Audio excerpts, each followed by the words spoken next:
Well, nearly 3 weeks into the war with Iran, and the Director of National Intelligence, Tulsi Gabbard, declined to say if Iran's nuclear program was an imminent threat to the U.S., the reason President Trump gave for attacking Iran. That after she testified before Senate members yesterday. This morning, intelligence leaders, including Gabbard, now testifying before the House Intelligence Committee.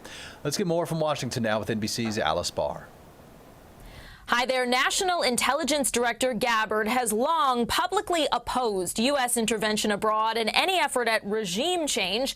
And while she said Iran wanted to rebuild and grow its nuclear program, she did not specify if that added up to an imminent threat.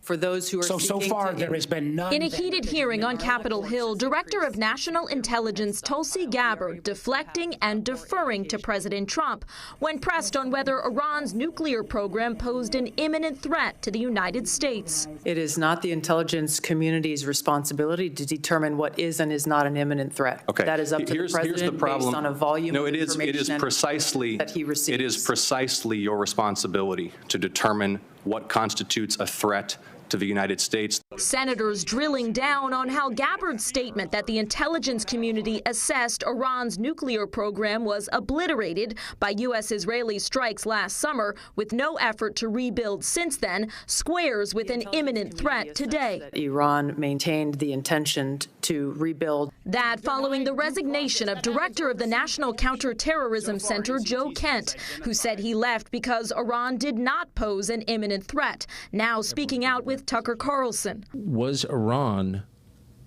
on the verge of getting a nuclear weapon? No, they weren't. 3 weeks ago when this started. CIA Director John Ratcliffe pushed back against Kent. I think Iran has been a constant threat to the United States for an extended period of time and posed an immediate threat at this time. Overnight, a source familiar with the matter telling NBC News Kent is being investigated by the FBI for allegedly leaking classified information, and that the investigation began before Kent announced his resignation. He alleged parts of the administration would try to come after him And try and discredit me. The FBI declined to comment.